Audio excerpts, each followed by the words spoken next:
Prezados amigos, estamos iniciando mais um evento da Amicus, Encontros de Cultura. Os trabalhos serão conduzidos pelo nosso presidente, engenheiro Vladimir Ortiz da Silva, a quem nós passamos a palavra. Boa noite a todos. Estamos aqui novamente para um novo encontro da Amicus, coisa que tem ocorrido há muitos anos e que cada vez mais estamos buscando maiores conhecimentos sobre a vida, sobre a cultura, sobre a economia, sobre questões mundiais.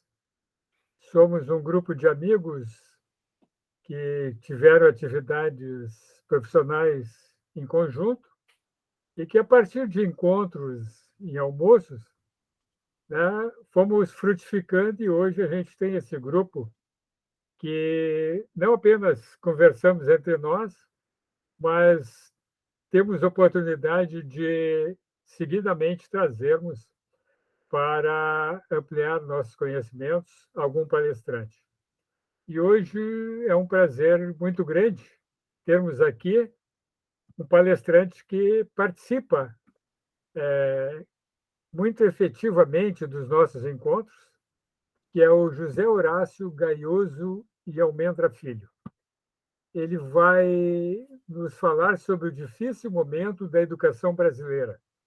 Vejam que é um tema, né, que é sempre, não é, em evolução, sempre tem questões, não é, que temos que buscar melhores esclarecimentos, né? Normalmente nós, com um pouquinho mais de idade, sempre nos referimos a como era bom antes, né?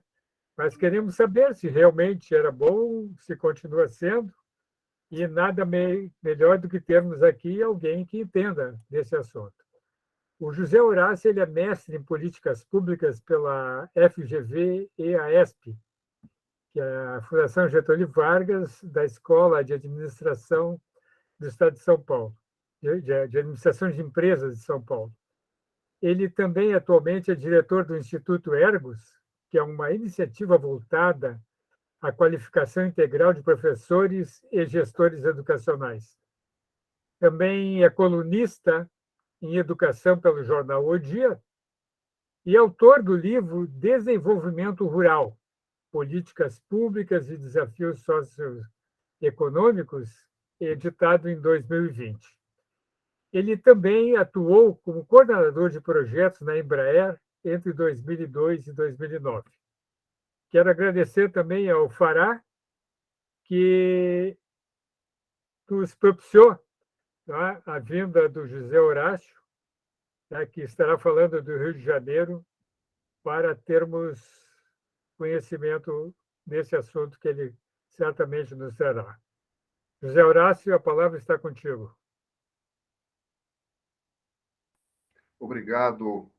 Obrigado, Vladimir, por essa introdução. E quando estava preparando alguns slides para poder compartilhar com vocês, geralmente a gente faz apresentações e, na grande maioria das vezes, se recorre muito a números, a dados, a gráficos. E eu pensei em fazer e desenvolver alguma coisa um pouco diferente hoje aqui com o grupo. E são perguntas que eu sempre me faço no momento em que nós estamos, buscando algumas opções, algumas alternativas, até no próprio Instituto, para que nós possamos ter aquela famosa expressão, né? Pensar fora da caixa, né? Pensar um pouco diferente do que vem sendo feito no Brasil. E aqui, decididamente, eu não estou me referindo aos últimos 3 anos de atuação do Ministério da Educação. Eu gostaria de começar, então, propondo aqui um primeiro slide.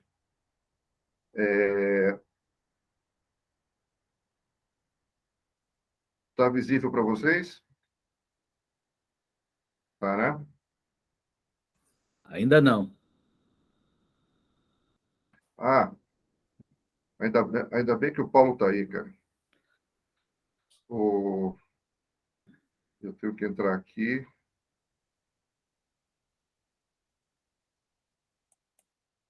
Agora vai. E agora? Agora está visível. Está visível, né? Vocês Agora só está estão... visível. Eu Agora estou está com, visível. o slide inteiro na tela. Tá. Tá.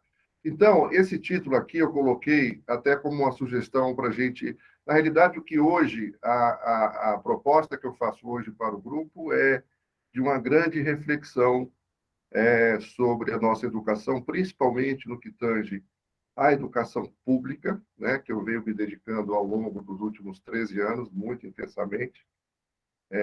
E no Instituto Ergos eu tenho... O Instituto Ergos ele começa a sua atuação em outubro do ano passado, e desde então eu venho me dedicando às atividades desse instituto. E aqui nós temos aqui um título: Nós não aprendemos com os nossos acertos.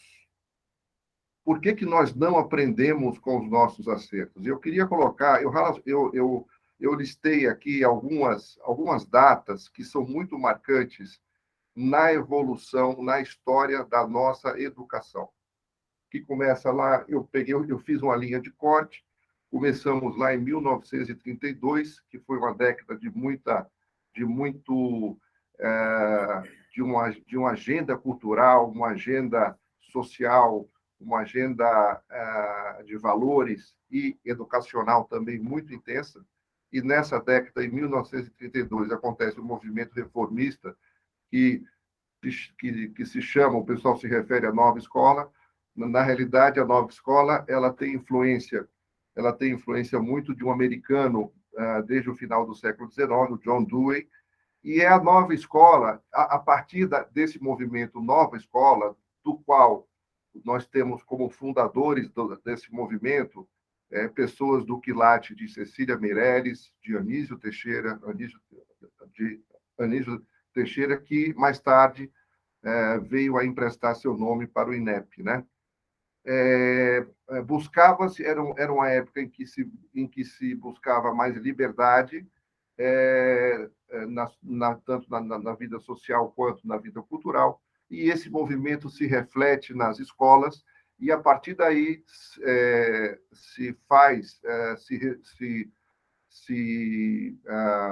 redige um manifesto reformista intitulado Nova Escola, que exigia do poder público uma maior liberdade, uma maior flexibilidade nas práticas pedagógicas, no que acontecia dentro da sala de aula, na relação professor-aluno na sala de aula. Até então, uma sala de aula muito engessada, uma relação extremamente autoritária entre o professor e o aluno. E o que essas pessoas propunham até então, propunham nessa época, uma maior liberdade na confecção dos projetos políticos pedagógicos e na relação professor-aluno. Um pouquinho mais adiante, em 1942, nós tivemos uma reforma da educação. Na época, o ministro da Educação do governo Getúlio Vargas, o ministro Gustavo Capanema, que não era educador, ele era um médico, mas que era muito interessado pela matéria. Ele faz uma grande reforma educacional e, a partir de 1942, eu não cheguei a pegar esse tempo. E quando eu me refiro a datas, eu me refiro com muito cuidado, principalmente quando tem mulheres assistindo, né? Em 1942, nós tivemos uma reforma em que surgiu o que se convencionou chamar do clássico e do científico, né? Então, até então, quando você passava para o ensino secundário, você tinha opção entre o clássico e o científico. O clássico, para quem queria cursar faculdades mais ligadas a cursos na área de ciências humanas, e científico para quem tinha opção, para quem queria lá na frente ter opção de cursar faculdades mais ligadas à área de ciências exatas. Isso aconteceu em 1942. Em 1950, gente, em 1950, hoje, o único assunto do Brasil que se fala, principalmente em relação a ensino médio, que é o nosso grande calcanhar de Aquiles, teve um diretor, que eu já mencionei aqui na minha exposição. Esse diretor ele estava lá no movimento reformista de 1932 e ele aparece de novo aqui na nossa linha do tempo, em 1950, um senhor chamado Anísio Teixeira.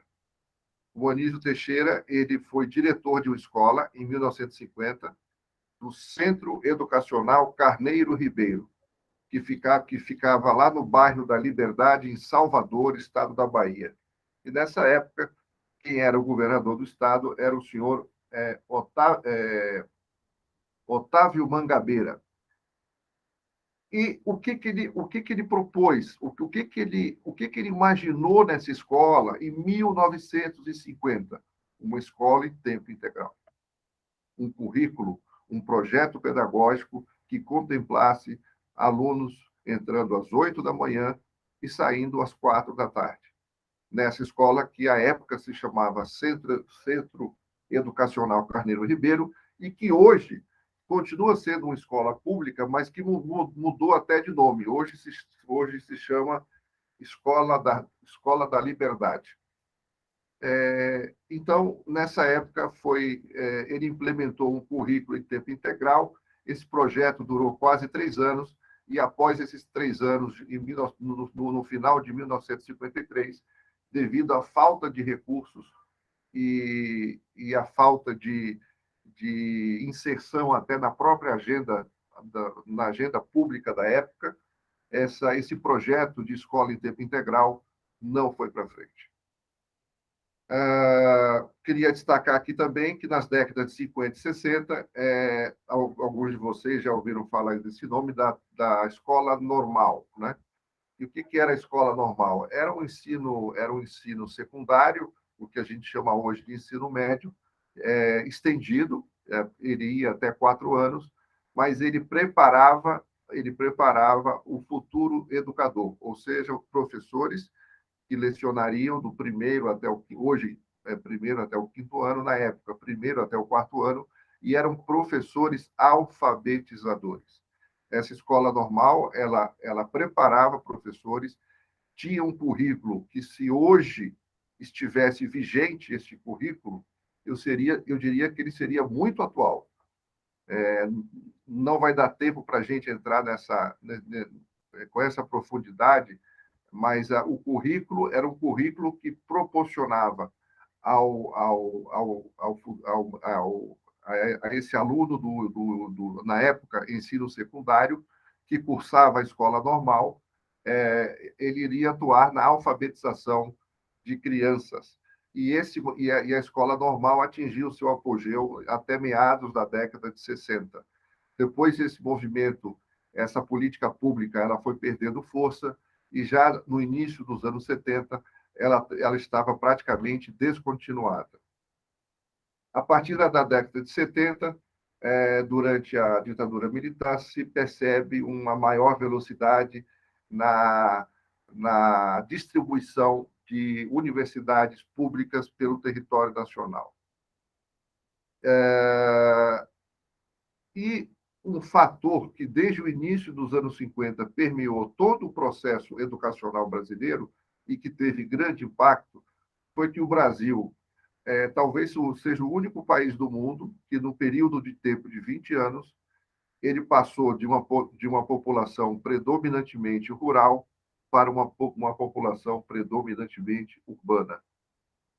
Essa migração, esse êxodo rural para os grandes centros metropolitanos teve um impacto brutal na qualidade dos serviços públicos prestados. Ou seja, você tinha contingentes de pessoas cada vez maiores nas décadas de 50, de 60, de 70 e 80, à medida em que o país ia se industrializando, e os serviços públicos não tinham a mesma velocidade para acompanhar essa tamanha quantidade de pessoas que chegavam aos grandes centros em todo o território nacional. E é por isso Isso explica, em grande parte, o porquê da grande maioria das escolas públicas, sejam elas estaduais, sejam elas municipais, elas não foram projetadas para escolas. Elas foram puxadinhos de casas que foram sendo adaptadas justamente para tentar proporcionar a esse grande contingente de crianças que vinham do interior do Brasil, nesse período, proporcionar escola para essas crianças. E esse movimento ele se deu concomitantemente ao início de um processo que se encerra, pelo menos em relação ao ensino fundamental, no início dos anos 2000, a universalização do ensino fundamental. Nós temos ainda um percentual ainda para ser preenchido em relação ao ensino médio, mas nós podemos dizer que desde os meados dos anos 2000, o Brasil hoje ele conseguiu universalizar o ensino fundamental. Aqui, esse segundo slide, ele é uma consequência do primeiro, e eu gostaria de, mais uma vez, recorrendo muito mais a uma reflexão do que propriamente apresentando dados, gráficos, etc.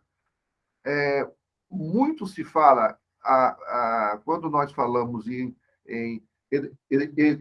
uma educação pública brasileira, é muito comum nós compararmos com outros sistemas educacionais pelo mundo.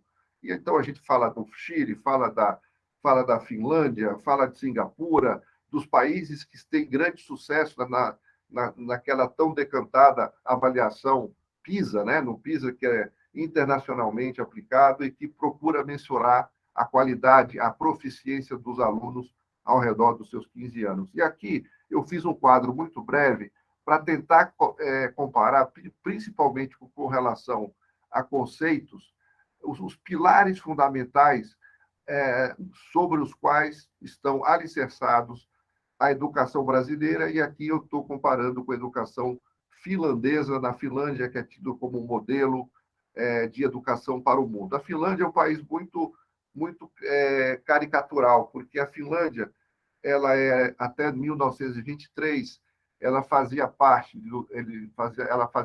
do território russo, ela se torna independente em 1923, e os finlandeses, nessa época, se perguntaram o que nós vamos fazer. A gente não tem minério, a gente não tem nada, a gente tem neve 6 meses do ano, eles resolveram investir em o quê? Em educação. Então, desde 1923, foi um consenso nacional. Isso é muito importante. Um consenso nacional. Tudo bem, a Finlândia tem 5 milhões de pessoas. O Brasil, hoje, nós somos em 210 milhões.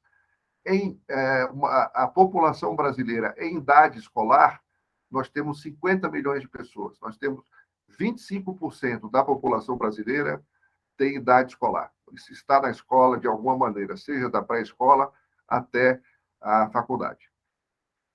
E aí nós temos o que eu relacionei aqui, o bacharelismo na educação brasileira, né?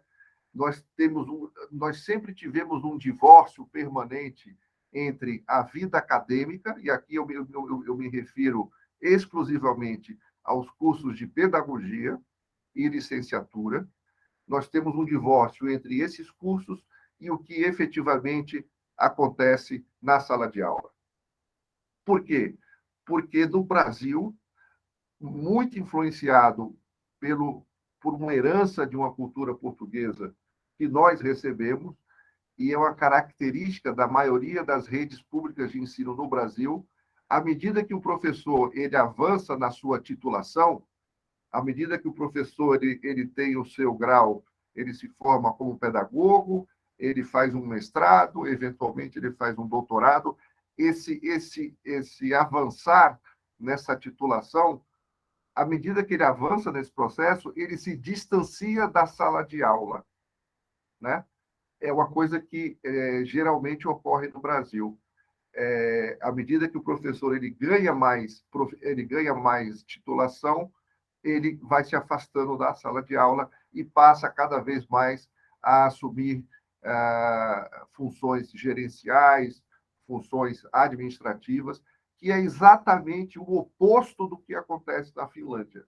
Na Finlândia, pelo professor ter uma valorização social muito grande, o que acontece é que quanto mais o professor ele se torna proficiente na sua função, ele faz um mestrado, ele faz um doutorado, mais ele fica na sala de aula. O tempo de permanência dele com os alunos ele é muito maior do que se for comparado em relação ao Brasil.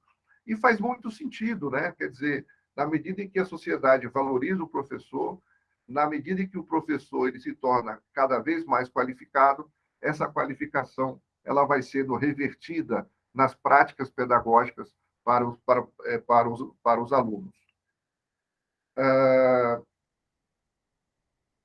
O segundo ponto que eu queria compartilhar com vocês é a questão das políticas distributivas na educação no Brasil. Eu não vou entrar em detalhes, mas o Brasil, ele sempre, e essa relação hoje, essa relação no passado, ela foi muito maior. Hoje, nós temos o seguinte: para cada R$ 1 investido na educação pública, na educação básica, nós temos R$ 2 investidos no ensino superior. Essa relação, até 15, 20 anos atrás, chegou a 4. Para cada R$ 1 investido na educação básica, nós tínhamos R$ 4 investidos no ensino superior. Então, esse desequilíbrio orçamentário no Brasil, que hoje já é muito menor, ele sempre foi mais equânime na Finlândia ao longo do tempo, né? Ele sempre foi mais equânime. E o terceiro ponto que eu gostaria de tendo como pano de fundo essa questão conceitual, no Brasil, apesar da gente falar muito em educação, de nós termos hoje várias organizações não governamentais, de ter todo o empenho ao longo dos últimos 30 anos, teve todo o empenho do governo federal em se articular e tudo, mas a educação no Brasil ela não assume, como ela assume na Finlândia, um papel de coesão nacional, né? Existe um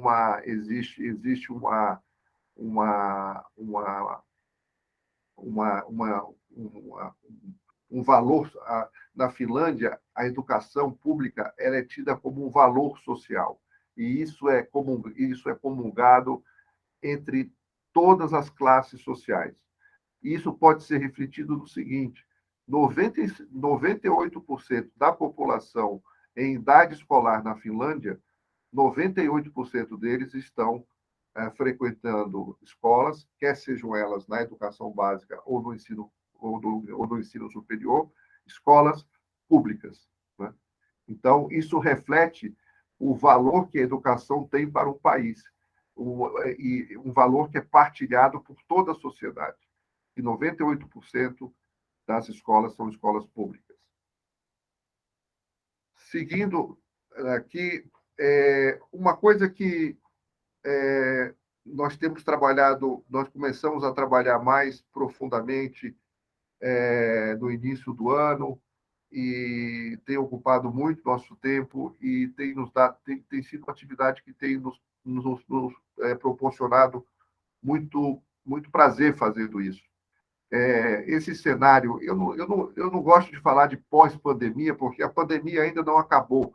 Nós ainda temos pessoas falecendo no país em função do Covid, mas um dos legados que a pandemia trouxe para as redes públicas de ensino foi um abalo profundo na saúde mental, não só dos alunos, mas também dos professores e diretores de escola também. Então, nesse sentido, nós começamos a planejar, a montar uma formação continuada em serviço que fuja um pouco do que os... E aqui eu me refiro às grandes fundações brasileiras, aos grandes institutos. Eles têm abordado essa questão pelo que sempre tem sido abordado em relação aos alunos, que são a parte das habilidades socioemocionais. Eu, particularmente, não acredito que a profundidade com que a pandemia atingiu a saúde mental dos professores, ela converse apenas com habilidade socioemocional. Isso vai muito mais além. E, a partir dessa visão, nós entendemos e nós temos procurado proporcionar a professores e a diretores de escola e a coordenadores também pedagógicos uma formação continuada que aborde, primeiro, o entendimento da história e do desenvolvimento da nossa educação. É preciso situar o professor aonde ele está. Como que tudo isso começou? Por que a escola hoje tem a grande maioria das escolas públicas tem uma condição está localizada em regiões do Brasil socioeconomicamente vulneráveis. Por que tudo isso aconteceu? Isso remonta a um passado de 150, de 100 anos atrás, que foi acontecendo. E, então, a gente procura trabalhar esse conteúdo com os professores. Eles precisam conhecer a história da nossa educação. Por que eles estão ali hoje? Por que hoje eles não estão num bairro nobre, com todas as escolas pintadas, com todos com segurança? Por quê? Por que isso aconteceu? Como é que nós chegamos a esse ponto? Então, a gente parte daí. O segundo ponto que a gente trabalha muito com eles é essa questão da relação professor-aluno. Durante a pandemia, a relação, até porque na pandemia teve um distanciamento social, as aulas, tanto de escola privada quanto de escola pública, foram aulas remotas, aulas virtuais. Isso teve uma grande consequência psicológica, tanto para aluno quanto para professor. E, nesse processo de retomada de convivência, tem sido muito difícil, tanto para o aluno quanto para o professor. E o professor, ele tem que ter ele tem que lançar mão, ele tem que possuir alguns mecanismos que nós trabalhamos que o façam, que ajude nessa ligação, nessa nessa volta da convivência, nessa volta das aulas presenciais, que o ajude nessa relação, muitas vezes conflituosa com o aluno, que ele saiba de como melhor trabalhar essa relação, principalmente com aqueles alunos que são, vamos dizer assim, que são mais problemáticos, que exigem uma maior atenção. Essa questão do professor e da utilização da tecnologia, o professor sempre foi muito refratário à utilização da tecnologia. Eu vou me referir ao próximo slide sobre esse assunto. E eu acho que o grande desafio, não só para a rede pública, mas também para a rede privada de ensino, e isso eu acho que permeia qualquer campo de atuação de uma pessoa, quer dizer, não que não seja importante, todo mundo quer ganhar bem, todo mundo precisa do dinheiro para ter a sua casa, para ter o seu automóvel, a sua roupa, ter uma vida confortável, mas a motivação, a real motivação, ela não deve ter como origem só a parte pecuniária. Muito pelo contrário, a real motivação de um trabalho, ela deve estar alicerçada, ela deve estar baseada em outras situações que não ao fator pecuniário. E aí motivação e felicidade são temas, são tópicos que caminham muito juntos, e através de um ramo da psicologia que tem principalmente nos últimos 20 anos, tem um ramo da psicologia chamada psicologia positiva, que na grande maioria da sua literatura, ela trabalha temas e processos de como se estruturar relações a partir da motivação, e a motivação conjugada com maior entendimento sobre o que é felicidade, o que é efetivamente ser feliz, né? E por que a gente fala em felicidade? Porque isso se aplica a nós. Nós não conseguimos aprender um novo conteúdo, um novo processo, nós não conseguimos ter um novo aprendizado se nós não estamos no estado que nos permita ter serenidade, tranquilidade.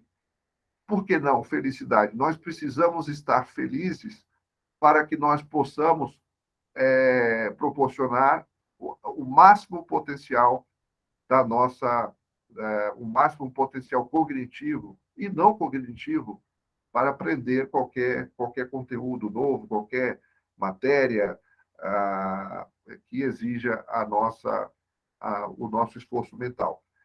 É muito difícil aprender alguma coisa não estando no estado feliz. Eu diria praticamente impossível.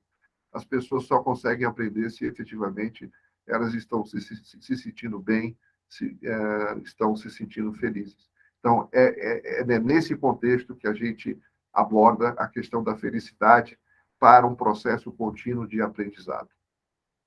E o grande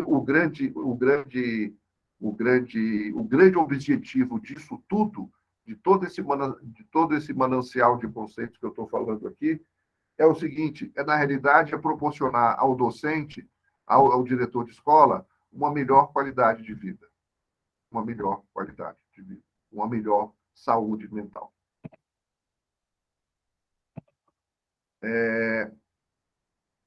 Opa! Alô?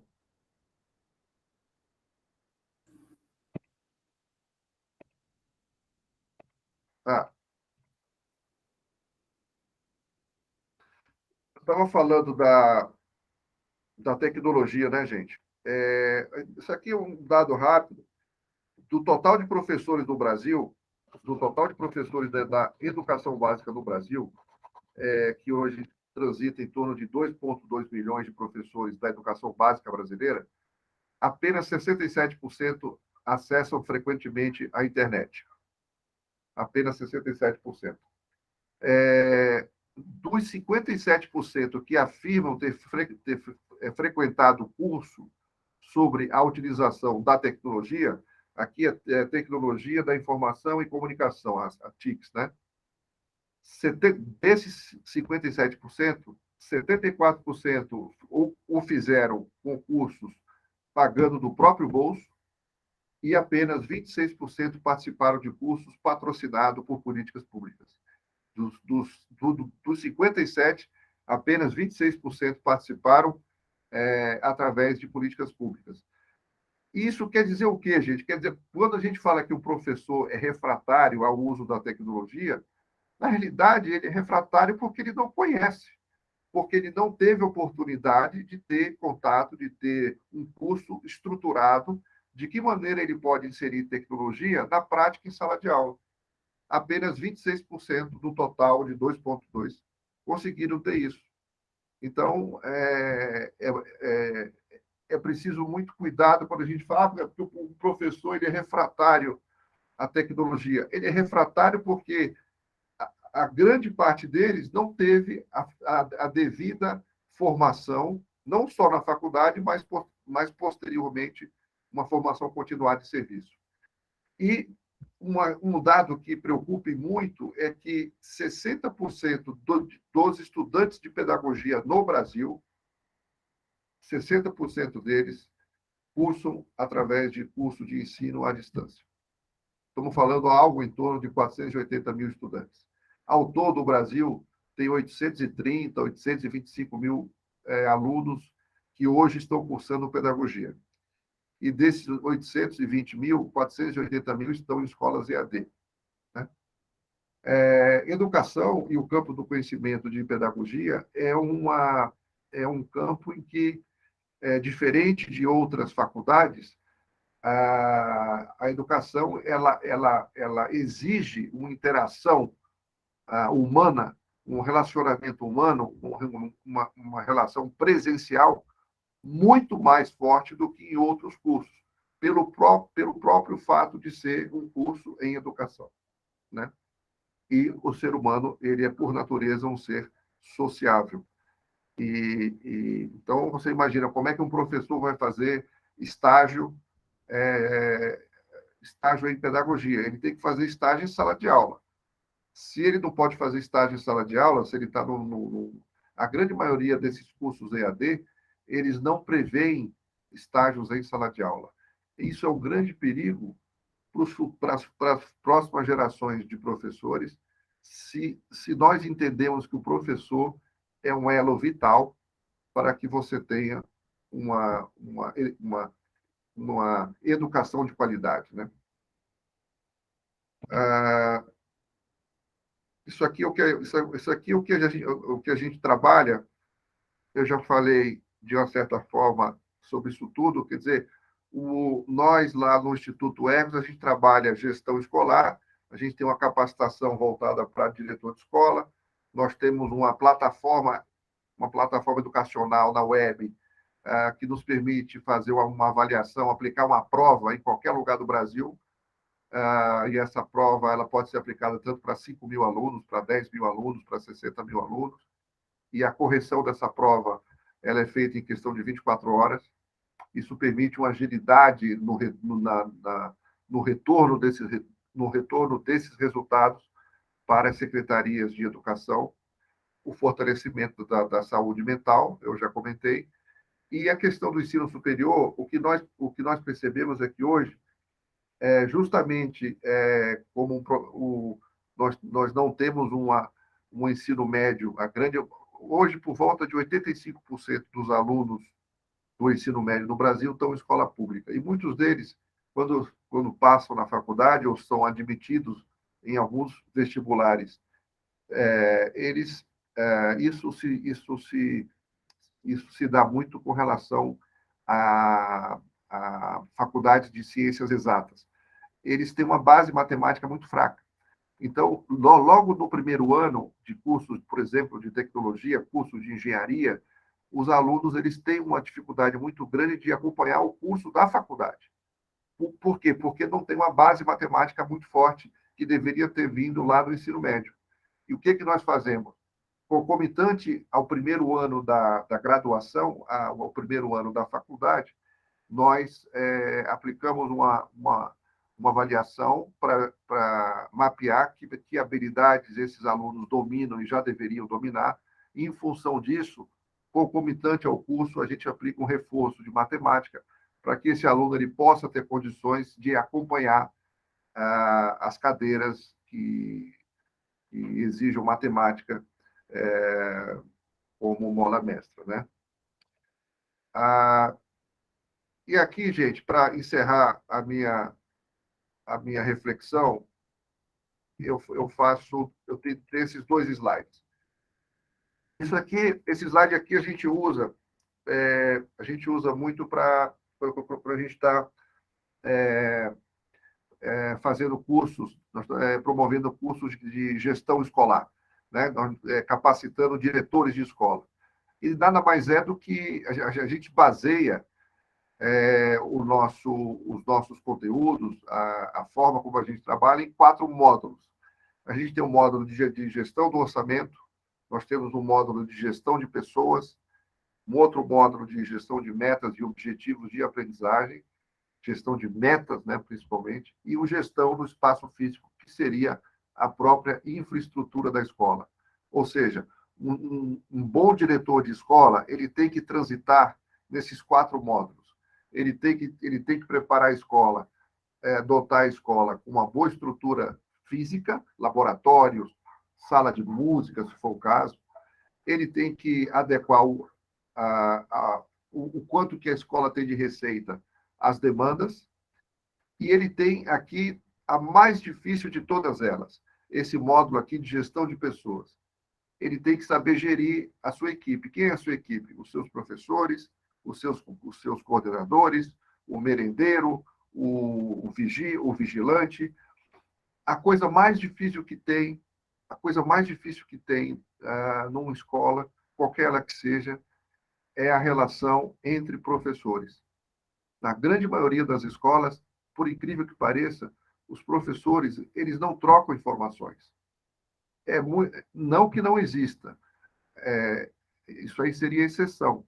A regra é que a grande maioria das escolas você tem professores que não se conversam entre si, e isso é fundamental. Então, você tem que trabalhar a coesão da equipe. Esse é o principal desafio que o diretor de escola tem, que é fazer com que sua equipe de professores atue sempre de forma coesa, de forma coordenada. Por quê? Porque isso vai propiciar condições para que o projeto pedagógico se desenvolva, para que você tenha cada vez mais um processo de aprendizagem que é contínuo e que beneficie os alunos. E a questão da gestão de metas, todo início de ano, você colocar metas para que você possa, ao longo do ano, acompanhar essas metas, se elas estão sendo atingidas, ou se caso não estão sendo, o que precisa ser feito de ajuste fino aí, para que você possa conseguir atingir minimamente as metas que foram traçadas. Se nós pegarmos esse conceito que está aqui de gestão escolar, e transportarmos para a gestão pedagógica, é exatamente isso. Conceitualmente, toda rede pública ou todo país do mundo que tenha sucesso com seus sistemas de ensino, é exatamente isso que acontece. No nível muito macro, eu diria, é exatamente isso que acontece. Você tem, eu vou começar aqui pelo quadril da BNCC, avaliações diagnósticas, ou seja, você tem que ter uma base nacional curricular comum muito bem definida, você tem que ter avaliações diagnósticas que indiquem até que ponto o aluno está aprendendo ou não. Isso tem que gerar subsídio para a formação inicial, ou seja, isso tem que gerar subsídio para que as faculdades possam enxergar sobre o que está efetivamente funcionando e o que não está funcionando em sala de aula, para que o próprio curso de pedagogia seja eventualmente redimensionado ou não. Essa troca de informações entre sala de aula e faculdade tem que acontecer permanentemente, para que o curso de pedagogia possa efetivamente formar profissionais que consigam sempre elevar o nível da qualidade do que é praticado em sala de aula. E o professor, como em qualquer outra profissão, o professor, ele, seja um advogado, seja um médico, seja um engenheiro, nós estudamos a vida inteira, a gente não para no tempo, a gente se forma e continua fazendo pós, e faz um curso aqui, faz um curso ali. A mesma coisa tem que acontecer com o professor. O professor ele sempre tem que estar se qualificando, porque sempre existem novas práticas em sala de aula, variações dos métodos de alfabetização. Então, sempre ele tem que ser objeto também de uma mentoria, de uma formação continuada, que no Brasil nós temos um longo caminho a percorrer sobre isso também. E o objetivo disso tudo, o que é? É chegar da ponta. Onde é que é a ponta? É o aluno. O processo tem que ser construído para que o aluno seja beneficiado. A ponta final é que tem que ser beneficiada, que é o aluno. A partir do aluno, você começa, tem uma forma de confecção, tem uma maneira de você formular política pública que é utilizado muito hoje, mais na Europa do que nos Estados Unidos.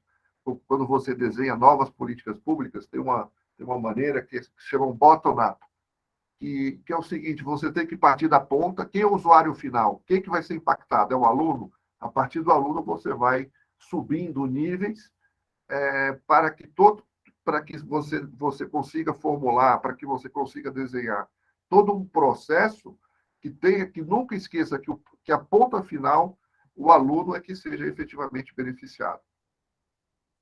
E é isso, gente. Era isso que eu queria passar para vocês, essas reflexões, todo esse material, esses processos no Brasil, eles estão meio que parados no tempo, eles precisam ser retomados e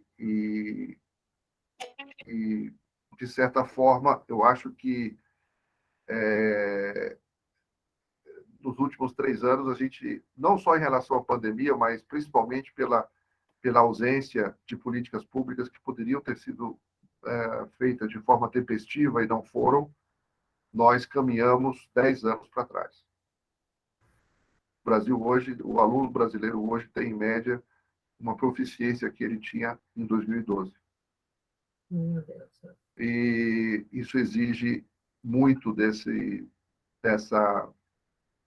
foco, né, em você conectar pontas, em você conectar políticas públicas que efetivamente conversem e traduzam isso aí para a sala de aula. Esse foi enfim, esses são os nossos grandes desafios aí. Voltar, o que eu gostaria de deixar como mensagem final é o seguinte: nós precisamos ter tudo isso que eu falei. Eu acho que o governo que esteja tem que ter isso em mente. Tem que ter em mente que na ponta final é o aluno. E uma coisa que mais me deixa, eu diria, a gente se envolve muito com o trabalho e com as coisas que a gente se dedica, né? E você vê que o Brasil tem solução, já deu solução para tudo isso. O Brasil já fez tudo isso. O Brasil já implantou escola em tempo integral em 1950. O Brasil sabe fazer isso. Precisa de alguém, precisa de uma política realmente permanente, contínua, e gente comprometida para poder colocar isso para frente. E aí eu encerro com o início, né? Nós não aprendemos com os nossos acertos. Nós sabemos as respostas. É uma questão de agenda política e realmente amarrar isso com um valor, efetivamente, um valor social muito forte. E isso envolve, principalmente no Brasil, que se tem 50 milhões de alunos, isso envolve um esforço hercúleo e, às vezes, eu me sinto meio que enxugando o gelo, sabe? Porque você faz, aí você sai de uma secretaria de educação, aí 3 anos depois você vê que já não está o que tinha deixado lá já não está fazendo mais nada. É muito do político de plantão. Logicamente que tem exceções. Uma das exceções é Teresina, que é uma cidade que a gente atuou, e que Teresina hoje é o melhor IDEB das cidades brasileiras e a que menos gasta por aluno. E esse processo começou em 2009. Isso prova que educação é continuidade de gestão. É continuidade de gestão e planejamento. Não tem muita mágica, não.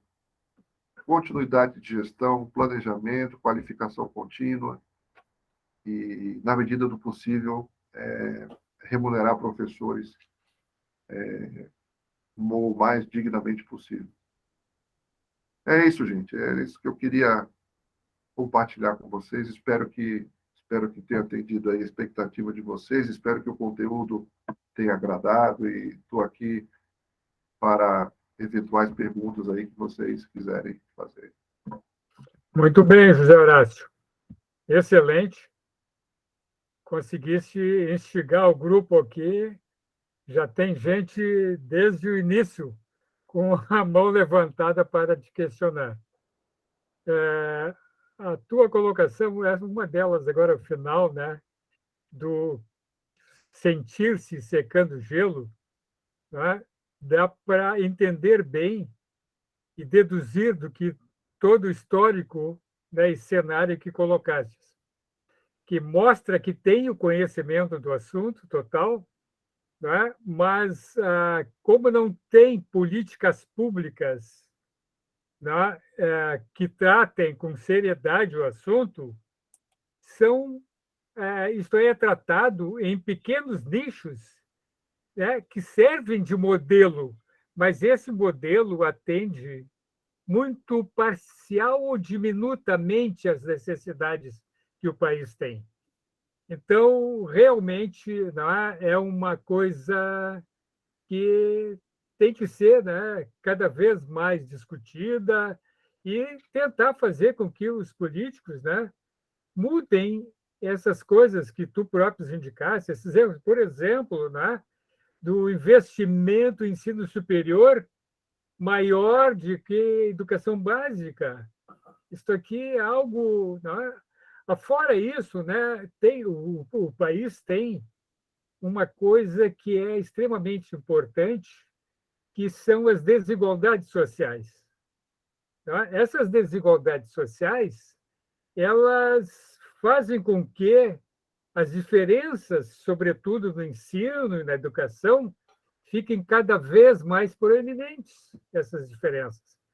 Então, e além disso, né, como é um país também que tem essa série de dificuldades, sob o ponto de vista econômico e salarial dos professores, não é? É outra dificuldade, porque eu já ouvi uma palestra tua que tu enfoca justamente as dificuldades que os professores têm, não é? De serem obrigados a trabalhar em talvez 3 turnos, né?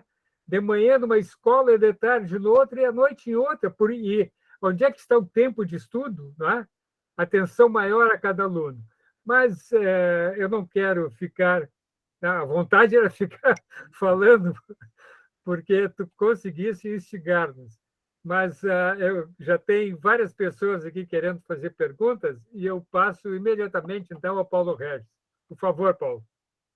Obrigado, Vladimir. Eu quero parabenizar o professor José Horácio pela instigante palestra e vou formular aqui, professor José Horácio, 3 questões bastante concisas, mas que tenho a certeza que poderiam redundar numa palestra, cada uma delas um tema para uma palestra. Então, eu peço que o senhor analise elas com algumas pinceladas. Primeira questão é a escola sem partido.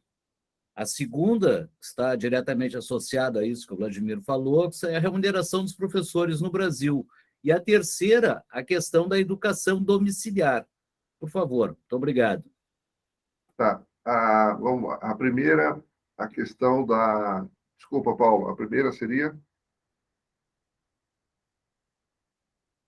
Escola sem partido. A escola sem partido? É. Escola sem partido, a escola sem partido, esse assunto veio muito forte logo quando no início do governo Bolsonaro, né? Eu acho o seguinte, a minha opinião sobre isso é o seguinte: eu acho que política não existe como você, até pelos conteúdos que você tem. Se você vamos pegar os 3 anos do ensino médio, né?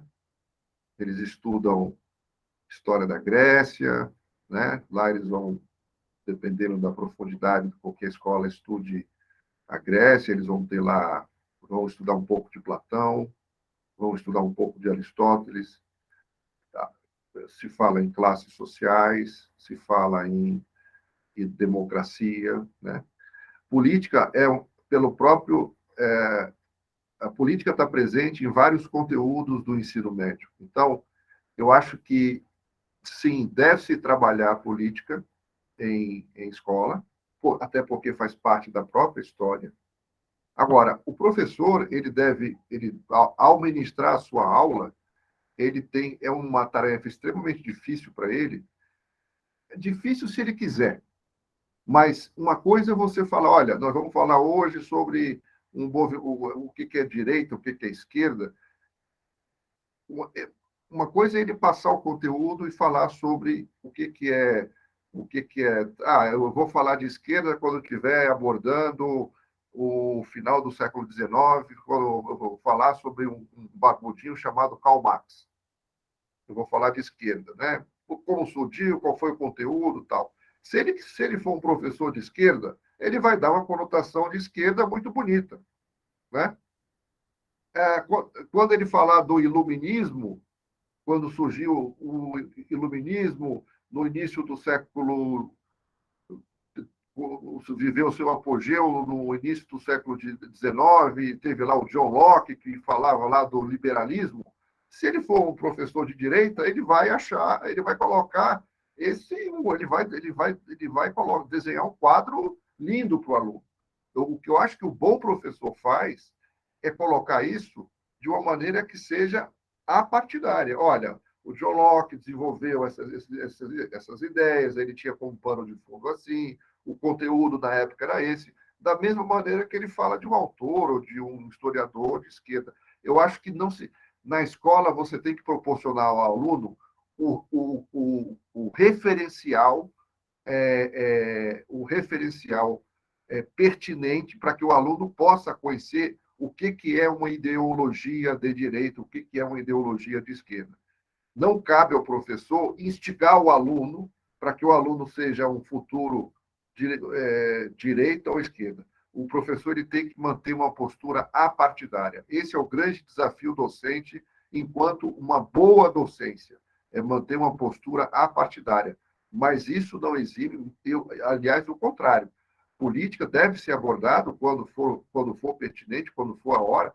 Política deve ser abordada na escola para que o aluno saia do ensino médio sabendo conceitualmente o que significa as várias vertentes políticas, e o aluno, sim, com uma boa base teórica, possa, sim, ele tomar suas decisões por ele próprio.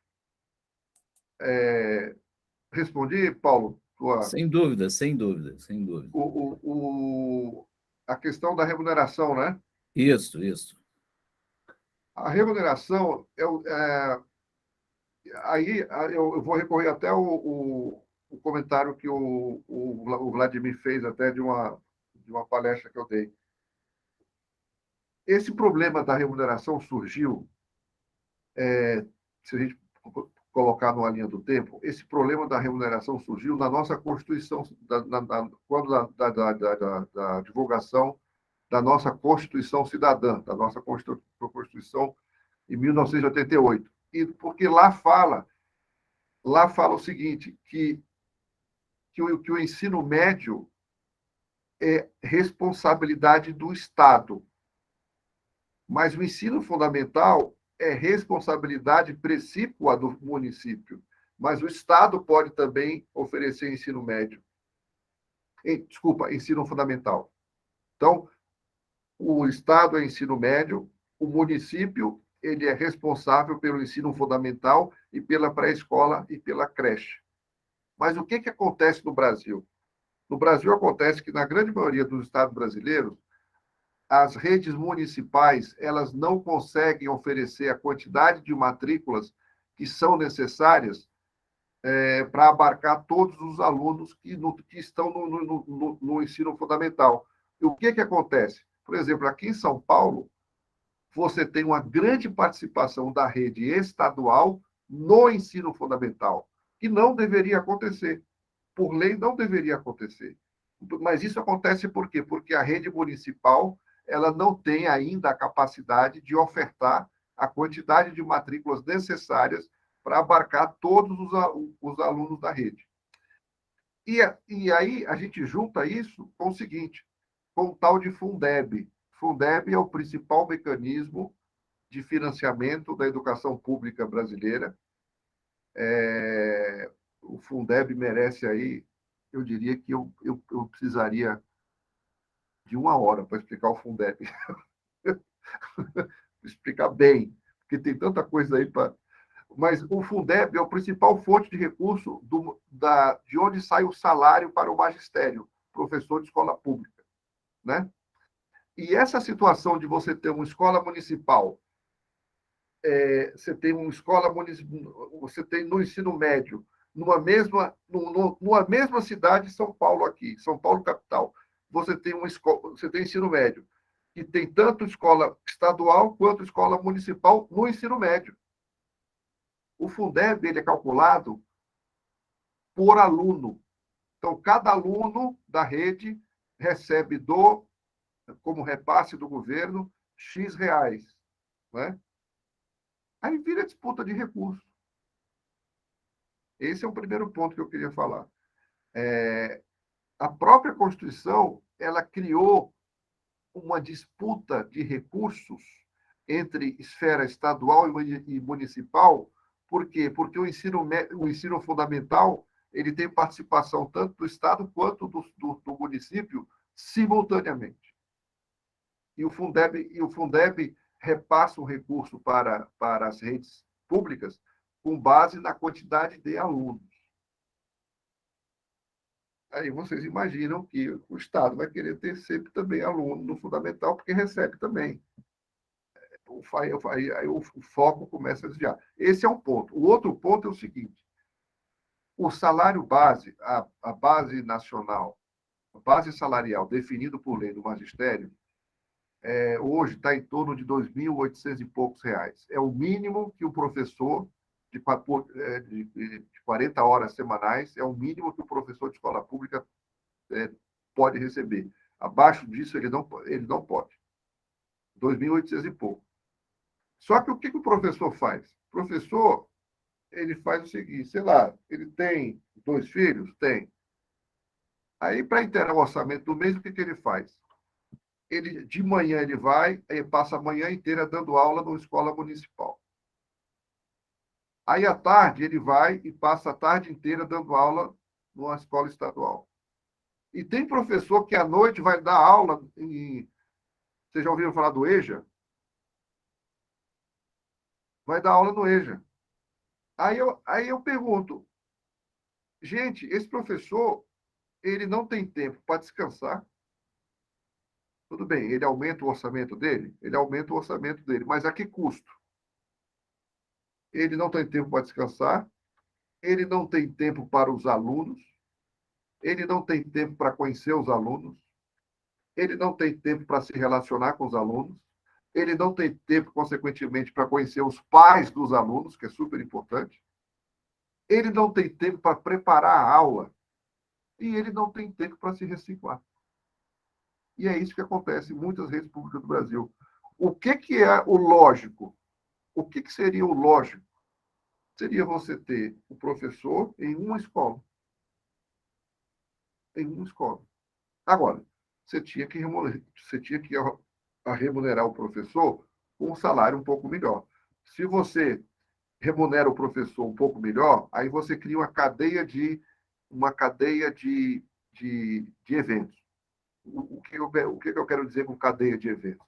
Se o professor ganha melhor, ele fica em uma escola, ele consegue conhecer mais o aluno, ele consegue estabelecer uma boa relação professor-aluno, porque ele conhece mais o aluno, ele vai conhecer os pais dos alunos, ele vai poder ter tempo para descansar, ele vai ter tempo para preparar uma melhor aula, e tudo vem junto.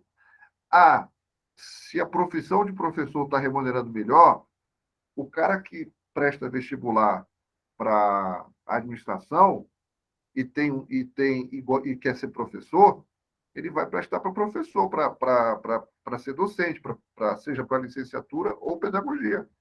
O dia que a profissão professor ganhar bem, vai ter muita gente boa vindo ser professor. E hoje acontece o contrário. Tem muita gente que gostaria de ser professor, mas cursa outras faculdades, por quê? Porque dão mais dinheiro.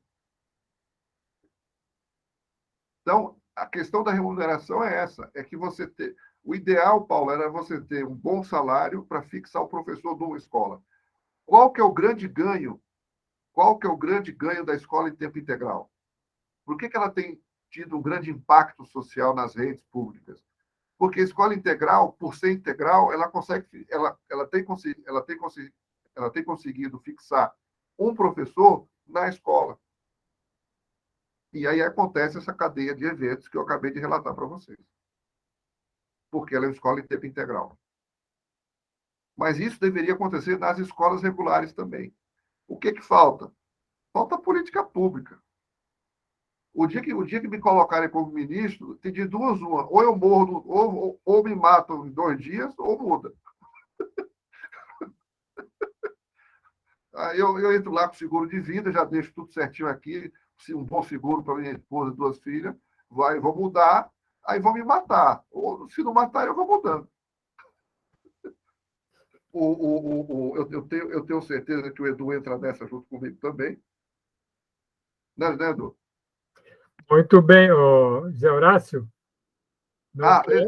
Tem uma terceira pergunta do Paulo, que eu não sei se ele... Eu estou esquecendo, né, Paulo? Zé Horácio, vamos fazer o seguinte. O Paulo também, se ele quiser acrescentar, ele acrescenta, mas eu sugiro que a gente faça. Tem o Eduardo Fará, tem o Mauro Moura e tem a Daniela Salete para fazer perguntas. Então, eu acho que seria bom os três fazerem as perguntas, tá? E tu respondê-las, né, de uma vez. O que te parece? É complicado? Não, tranquilo, tranquilo. Então, Paulo Regis, o que faltou da tua?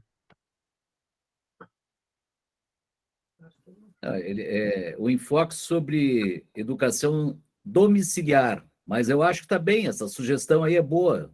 Junta essa indagação no conjunto das indagações do Eduardo, do Mauro e da Daniela.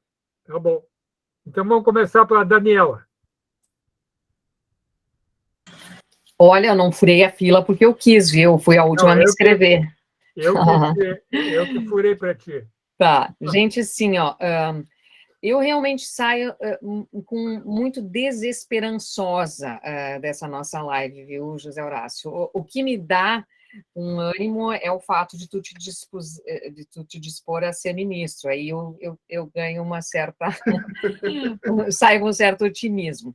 Então, assim, dentro dessa linha de tudo que tu já explicaste tão bem, de todos os desafios que são imensos, históricos, imensos na nossa educação, desse dado que eu achei gravíssimo, que nos últimos anos nós caminhamos 10 anos para trás na educação, e a gente pode imaginar com tanta mudança de ministro e tudo mais. Mas, então, se você fosse ministro, é uma pergunta, claro, eu estou até brincando contigo, mas quem diz que não, né? Mas, assim, se a gente fala muito nisso, é preciso ter uma política de Estado, uma política pública, né, para a educação. O que teria, por onde que se começaria e quanto tempo seria necessário para efetivamente a gente começar a sentir essa mudança de um país que é exemplo do que fez a Finlândia, está investindo de verdade na educação e vai sentir os reflexos logo ali, né? Porque os dados que tu nos traz são dramáticos, assim, a história do estudo dos cursos de EAD, por exemplo, né, de 60% dos professores estarem se formando à distância, sem contato. Quer dizer, eu não vejo uma coisa que está alentando a minha expectativa. Então, eu queria que tu explicasse, assim, como é que seria na prática para a gente ver resultados, né, aplicando e adotando uma política pública. Só um pouquinho, Gerácio. Vamos ouvir as outras perguntas. Mauro Moura.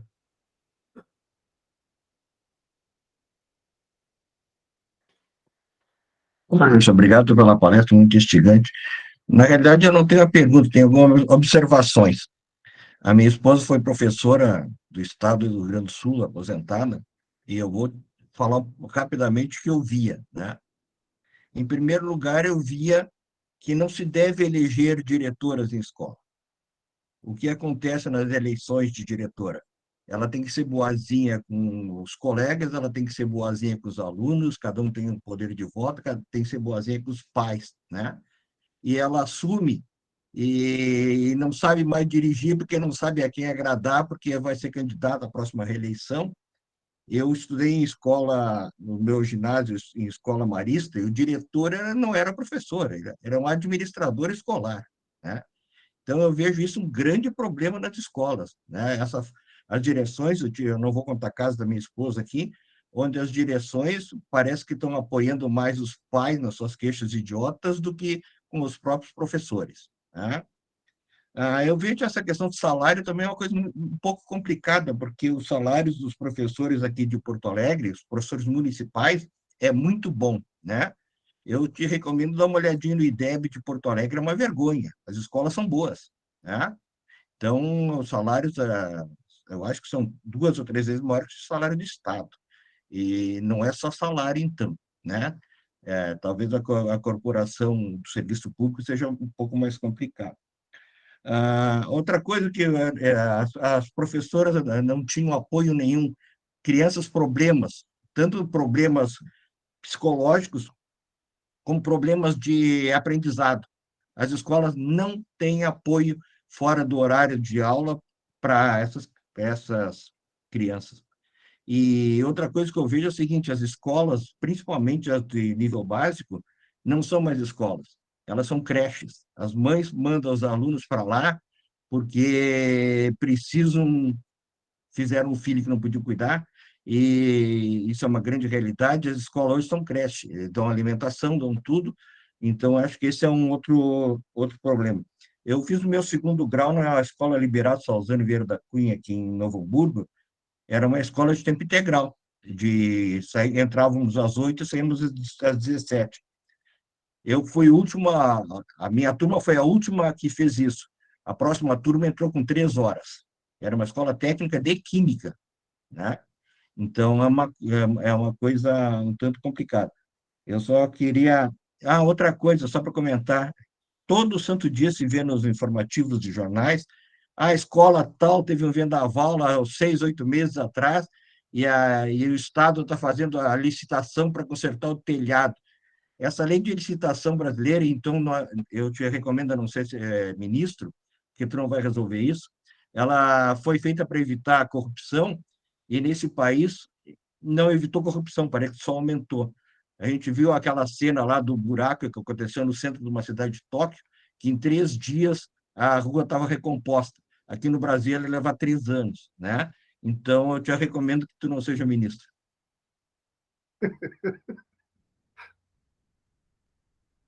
Eduardo Fará. Microfone. Liga o microfone. Bom, eu me sinto feliz de ver o amigo Horácio, parceiro de muitos diálogos, né? Quantas coisas a gente conversa sobre educação há tanto tempo. Eu sou um sujeito que eu posso me delatar aqui. Eu gostaria de trabalhar com educação, mas considerando que se paga para ser professor, é muito complicado, é melhor ser advogado. Mas eu queria só, antes de fazer a pergunta final, porque essa aqui vai englobar outras questões importantes, que vai chegar ao encontro da pergunta do professor Paulo Harris, que, aliás, um outro professor, conhecidíssimo aqui pela sua maestria entre nós. Eu queria só apontar o seguinte: nosso hino no Rio Grande do Sul diz: o povo que não tem virtude permanece escravo. Virtude, o que é virtude? É fazer o melhor de si próprio dentro das suas capacidades. Como desenvolver virtude sem educação, e assim vai. Quando, eu não vou citar nomes para não ficar chato, mas teve alguns tempos atrás, eu me encontrei com algumas pessoas do Serviço Público Brasileiro, aqui do Rio Grande do Sul, e aí um dos professores, que era servidor aposentado, discutindo com outro servidor de outra área, dizendo: pô, é um absurdo que eu ganhe de aposentadoria. Aí esse servidor de outra área falou: porque não fez concurso para a minha área. Aí eu, ouvindo a discussão, intervi. Eu falei: nenhum dos dois está certo. Me desculpe, o professor, se fosse no Japão, teria um salário maior que o teu. Se fosse alemão, muito mais, porque eu fiquei 30 dias na casa de professores primários alemães, e eu, por curiosidade, sempre fui curioso, né? Estava de férias, né? Piloto, quis lá conhecer. E aí eu aproveitei e fui ver a escola que eles lecionavam e como é que era a relação deles com as... O professor é uma autoridade. Depois da família, autoridade. Então, o homeschooling que o Paulo está fazendo já começou comigo, com as nossas gerações. Como diz o Karnal, nós somos salvos. Daniela, não estou desesperançoso. Eu estou esperançoso, porque agora, com a informatização do mundo e excesso de informação, as pessoas vão querer conhecer as coisas, vão querer estudar. Não tem outro caminho. A inteligência artificial vai tomar o conhecimento daquelas pessoas que fazem serviços boçais, todo respeito, né? Serviço repetitivo. Eu vou falar aqui do piloto. Por que está faltando piloto no mundo? Porque estão pagando pouco. Os americanos estão dando emprego para muita gente voz de piloto, porque não tem como formar mais aviador. Porque aviador não vai ter Quem sonha em avião automático não vai ter isso, pessoal. Não tem, por causa do problema cibernético. Tá? Isso aí, eu recentemente me encontro aqui com o pessoal do FAA, eles falaram isso. Eu falo dessa profissão específica, eu falo de uma outra mais importante, que é ser mãe. A educação da mulher é fundamental para a construção de uma sociedade demograficamente aceitável. As mulheres mais educadas têm menos filhos, geralmente. Elas escolhem melhor os seus parceiros. E, então, a reconstrução, vamos tirar a ideologia, a pergunta era essa que o Paulo Reis quis fazer. Não é tirar a política da escola, é tirar a ideologia da escola. Eu vou ser mais alto. A ideologia tem que ser tirada. Isso é fundamental. Porque nenhum dos dois governos, nem o anterior nem esse, investiram em educação fundamental com qualidade. O de hoje nem se fala, né? Até está preso mesmo. Então, eu não falo nada. Agora, eu, como cidadão e como pai, fico envergonhado de ter que pagar a escola particular, porque estou em escola pública. Então, se a gente quiser mudar, eu botaria nisso e seria teu guarda-costas, por sinal. Se pudesse ser, para que tu pudesse exercer isso aí, para que mudasse as populações. Então, os que aqui estão escutando, os que vão escutar depois, faço questão de ficar gravado que eu vou dizer, não existe melhor arma, como diz Mandela, que a educação. Se a gente quiser ter um país que não seja escravo da tecnologia, porque o chinês está investindo pesado na educação lá na China. E eles estão muito na frente. São milhões de estudantes que brigam para ter uma chance de ter estudo. Para o chinês, atualmente, anteriormente, sempre foi isso. Então, só para parafraseando, e outra coisa, por que segregam deficientes das escolas? Se a gente tem que trabalhar com a deficiência no trabalho, se a gente tem que ter deficientes emocionais que não entendem nada que não são feitos, então pergunta, a escola tem que ser integral para todos, inclusive, não é só gênero, raça, é deficientes, deficiência, eu sou deficiente da minha capacidade de certas coisas, todos nós somos. Então, às vezes, a pessoa tem uma deficiência motora, capacidade de percepção, mas ela consegue aprender no seu tempo, no seu tempo. Então, eu te agradeço o encontro e faço que isso aqui tem que ser... Eu, na minha solidariedade, já me inscrevi no Pacto pela Educação, como voluntário aqui no Rio Grande do Sul. Vai ter uma reunião agora semana que vem, então eu já me solidarizei aqui no Pacto pela Educação do Rio Grande do Sul, que é o que eu posso fazer, né? E a pergunta dada é a seguinte: tu achas que a educação tem espaço nesse país? José Horácio, veja se consegues resumir as respostas aí de todos esses questionamentos.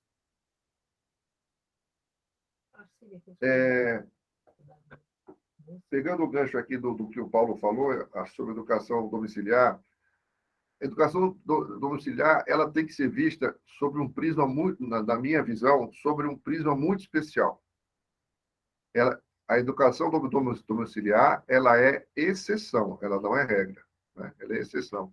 Sobre que parâmetros essa exceção aconteceria?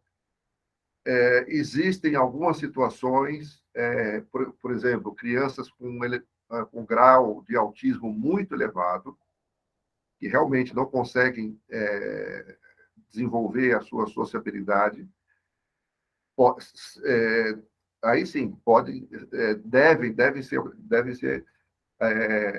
deve estar em casa.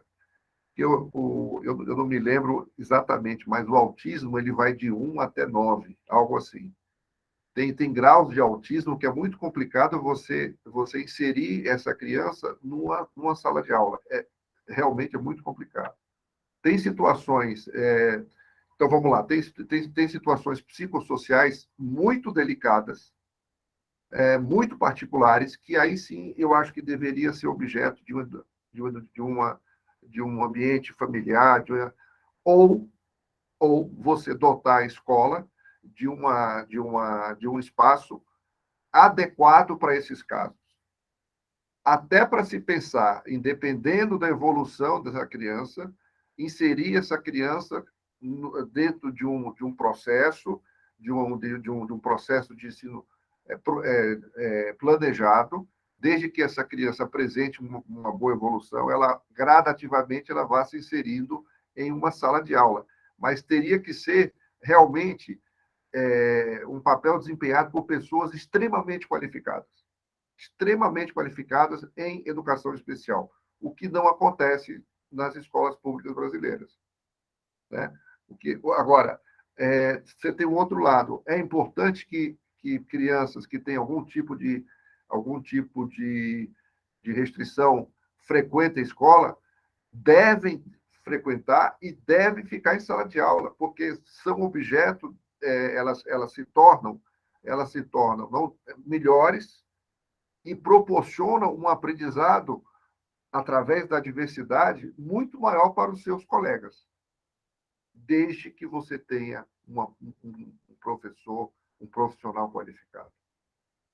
Esse é o grande. Enquanto não cair a ficha, e aqui eu vou me transportando para a pergunta da Daniela, enquanto não cair a ficha no nosso país de que o principal elo, o que sustenta a cadeia de um bom ensino, de uma boa educação de qualidade, é o professor qualificado e motivado. Enquanto você não garantir em toda a escola um professor qualificado e motivado, o que é um professor qualificado?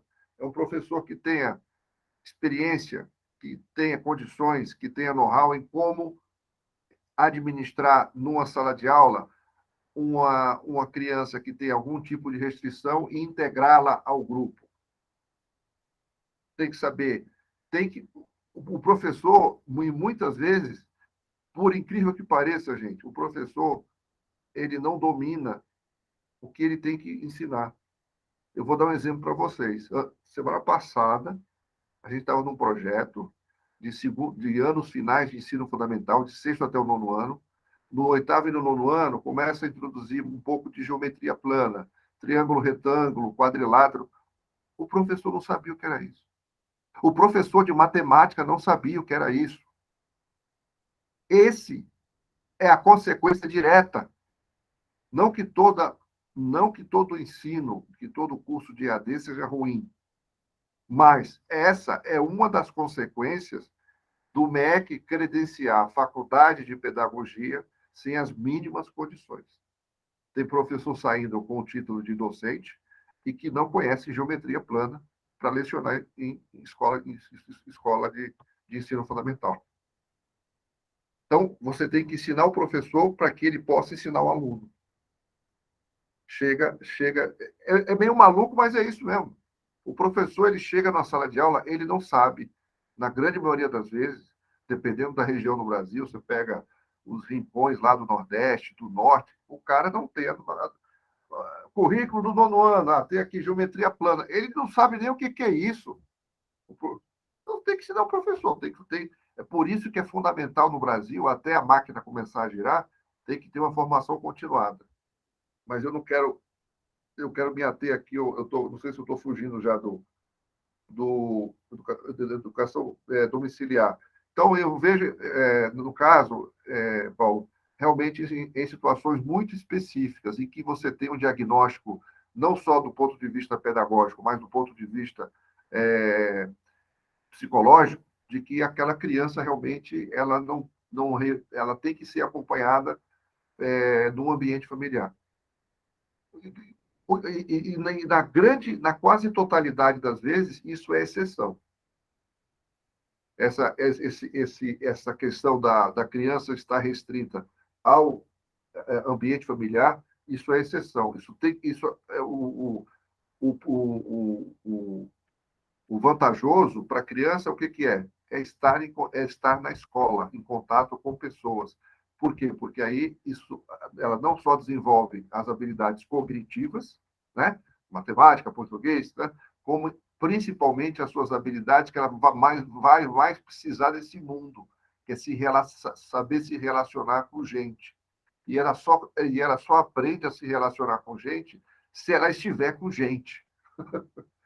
Ela só vai saber o que é empatia, tristeza, experimentar diversos sentimentos se ela tem contato direto com seres humanos, com pessoas. É isso que nos faz crescer. Eu acho que em qualquer idade, né?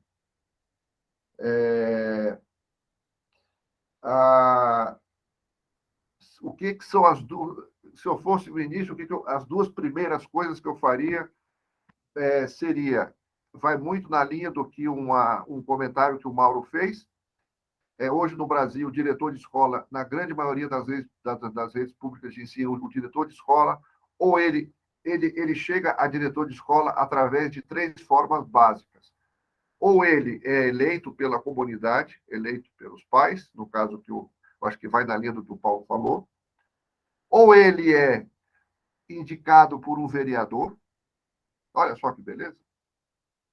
Ele pode ser, várias cidades lá do Nordeste, o professor é indicado pelo vereador. E você pode ter também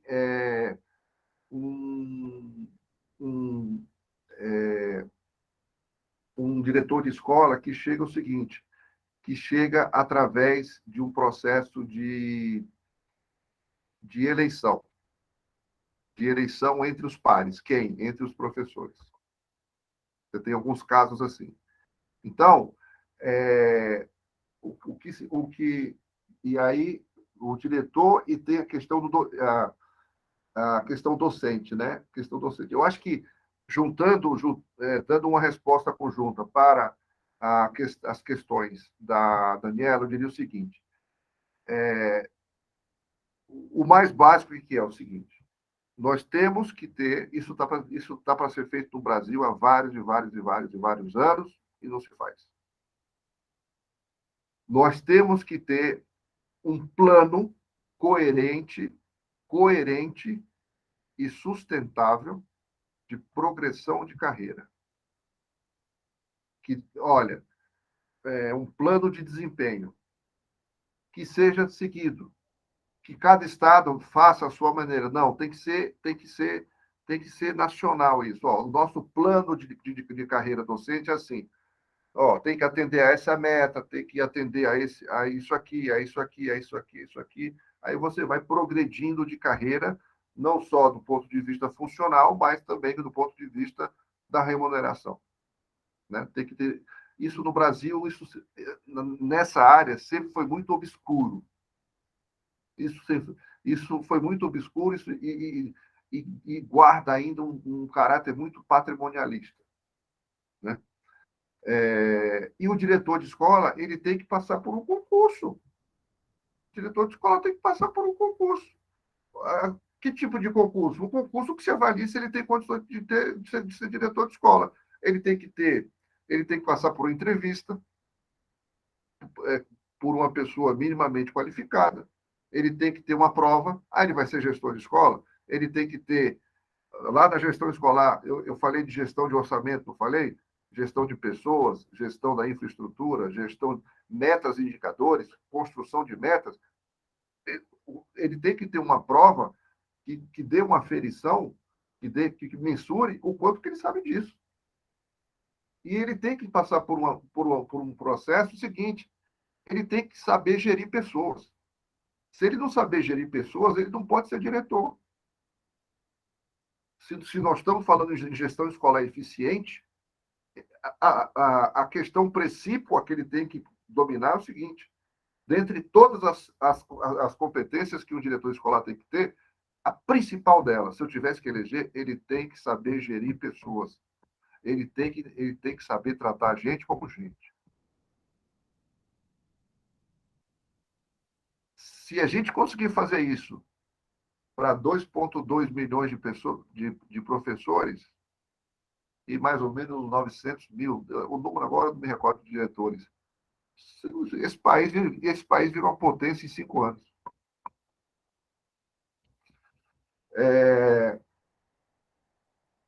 Uma coisa que o Mauro mencionou, me chamou a atenção, foi excelente, Mauro, você ter falado isso, a questão da creche. A creche, que é uma responsabilidade da esfera municipal, na grande maioria das redes do Brasil, a creche é confundida, eu vou chamar aqui de repositório de criança. A creche tem que ter pessoal qualificado. É na creche que você começa a formatar as habilidades não cognitivas das crianças. É na creche que você começa a estimular os meninos, as meninas, a se depararem com situações de perceber se o outro ficou triste ou não, estimular aspectos psicossociais. Isso pode ser feito na creche, do 0 até os 3 anos, de maneira muito lúdica. Né?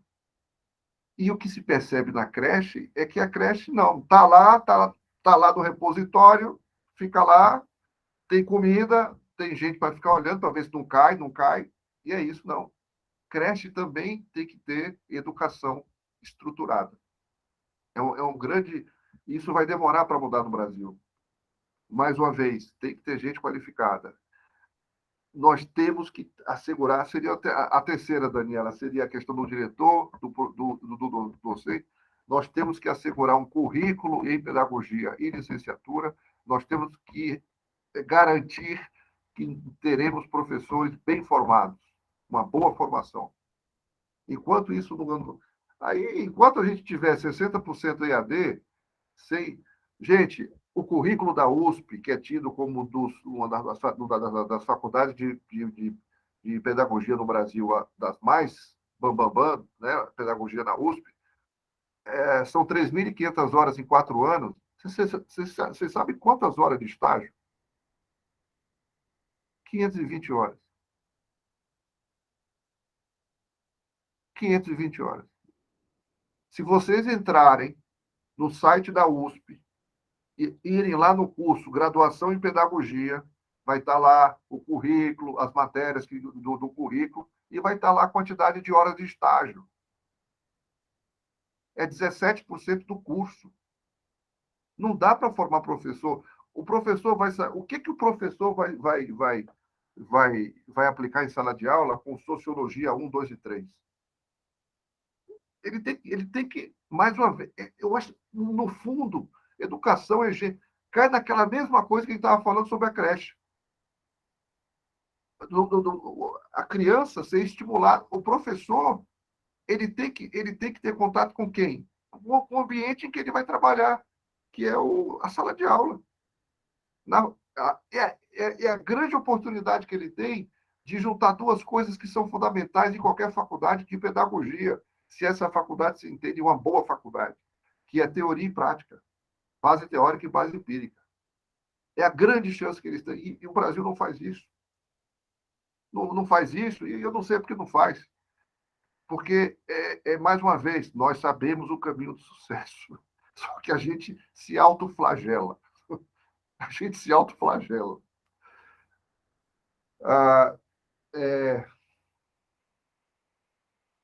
Diretor, educação tem espaço. Se educação tem espaço no país, é isso? Não, desculpa, não perguntei se tem espaço. Eu queria dizer o seguinte, com a combinação de espaços políticos que nós temos e que nós pensamos como cidadão, a educação não é valorizada aqui porque saber não é importante para a maior parte das pessoas, entende? Nós somos um conceito utilitarista do conhecimento, entende? Eu só citei o caso da aviação, que é o que me toca hoje em dia, o piloto que era de um tempo e que é hoje em dia, é que vou me socorrer em Heidegger, tá? Não interessa se Heidegger era nazista ou não era, tocando sobre o fato de que ele ter feito, que ele dito aquilo, que a computarização do mundo, o excesso de digitalização ia tornar o homem menos meditativo, é isso que eu estou dizendo. Aí cabe ao professor essa construção. É o professor que constrói esse elo da cultura com o conhecimento, né? Que são coisas distintas, isso que eu quis dizer. Há espaço para a gente construir educação num país em que os políticos são analfabetos, desculpa falar assim, está pegando todo mundo, mas são analfabetos no que respeita ao professor. Como é que um professor ganha tão pouco e alguém que começa a carreira em qualquer dos 3 poderes já tem um salário alto lá em cima? Se é para estruturar a carreira inicial tem que ser valorizada, isso que eu quero dizer. Falta piloto no mundo porque ninguém mais quer fazer um curso difícil, muito exigente e que está pagando pouco.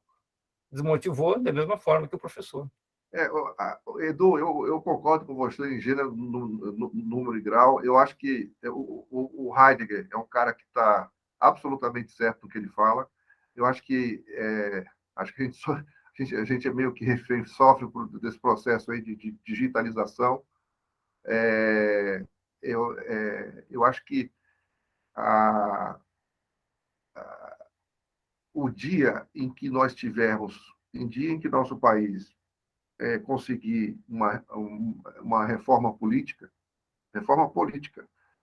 O problema é que o poder, sim, né? Quem está no poder não quer perder poder, né? Esse é o grande desafio do nosso país, né? Então, o dia que a gente conseguir efetivamente, eu vou tentar resumir em 3 coisas. A democracia parece ser meio utópico, mas às vezes a gente precisa de utopia até para poder acreditar nas coisas que um dia a gente vai poder conseguir ser um país melhor. A democracia conforme definida pelos gregos, e aqui a Platão, ela é definida em três pontos principais. Fala-se tanto em democracia, né? Ela tem que ser equânime, né? Todos são iguais perante a lei, todos, sem exceção, são iguais perante a lei, né? Todos têm liberdade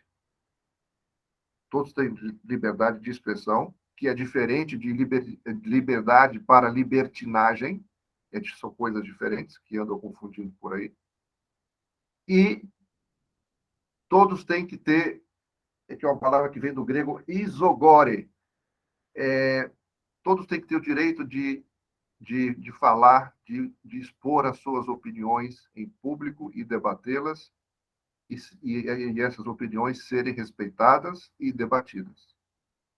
O dia que nós tivermos um ambiente que proporcione essas três coisas para qualquer cidadão, eu acho que a gente já vai estar num caminho de tudo. Vai estar no caminho de tudo. Porque hoje não... Se eu sair daqui, eu tenho um prédio aqui, que, se eu sair daqui vestido, eu não tenho nenhum partido, eu tenho uma visão de mundo, né? Mas se eu saísse daqui, hipoteticamente, com a camisa do PT e começasse a andar na rua, eu começaria a ser xingado. Eu lhe afirmo com 100% de certeza. E saísse daqui com a camisa do PT e saísse andando na rua agora, eu tenho certeza absoluta que eu seria xingado agora. Por alguém do prédio, alguém da rua, não sei, mas seria. Gratuitamente, sem falar nada. Tal é o estado de coisas que está por aqui, está no país. Então, eu acho que a gente tem que encontrar uma fórmula nova de ter um Congresso que efetivamente produza políticas públicas, né? Nós temos que ter um filtro que consiga direcionar para o executivo, não só o presidente, eu me refiro ao corpo de ministros, aos que tocam, né, o poder executivo, pessoas com a mínima boa fé, eu diria, e serve também para o judiciário. Eu acho que a gente vive uma época meio de falta de valores, eu não sei. José Horácio. Oi, José. Oi. Como a gente já passou do tempo, as pessoas estão tendo outros compromissos e estão se afastando.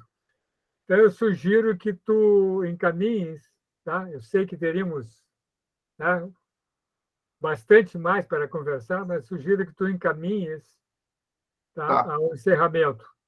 Eu, de antemão, te agradeço muito e agradeço ao Fará também por ter sugerido que tu viesses, porque foi instigante e realmente vai fazer com que nós mudemos muito o pensamento que tínhamos até então sobre a educação no país. Muito obrigado. Obrigado a todos. Vladimir, ainda bem que você me falou, eu adoro falar. E se você não me... Ainda bem que você me cortou. Porque se me deixar, eu vou falando. Eu estava conversando aqui, vou falando. Eu não quis te cortar, é que senão daqui a pouquinho nós estamos falando nós pouco. Eu sou assim. Diz que todo professor gosta de falar, né? Então, se me deixar, eu vou falando, eu esqueço que eu estou aqui com mais 20, com mais 22 colegas aqui, vou falando. Mas está ótimo, é que eu também gosto, né? Só que está chegando a mensagem que eu queria deixar assim, é o seguinte, eu acho que nós temos solução, o Brasil tem solução, eu acho que o mundo está mudando tanto em tão pouco tempo, né? Outro dia, eu estava hoje assistindo um negócio do palestra, um negócio que, com essa guerra da Ucrânia, vai dar uma virada no mundo. Eu acho que tem solução, eu acho que a solução passa obrigatoriamente pelo que a gente conversou hoje aqui, por ter uma educação de qualidade para todos, e E é sempre muito bom conversar com vocês. É um espaço que eu me sinto muito bem, na Amigos, é um espaço que me proporciona um grande prazer de estar aqui, dispor ideias, trocar ideias, aprender com vocês.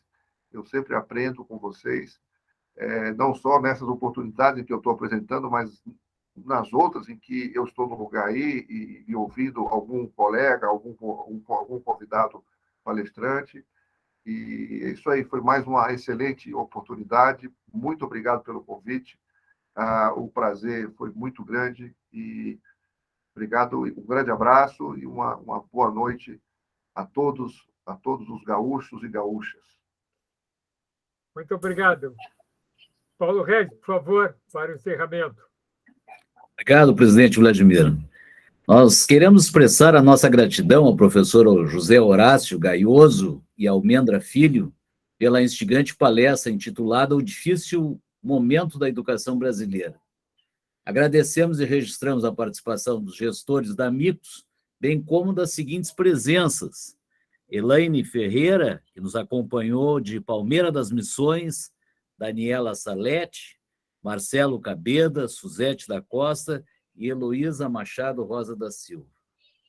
Nós, por derradeiro, informamos que, oportunamente, nós iremos divulgar os próximos eventos da Amicus, Encontros de Cultura.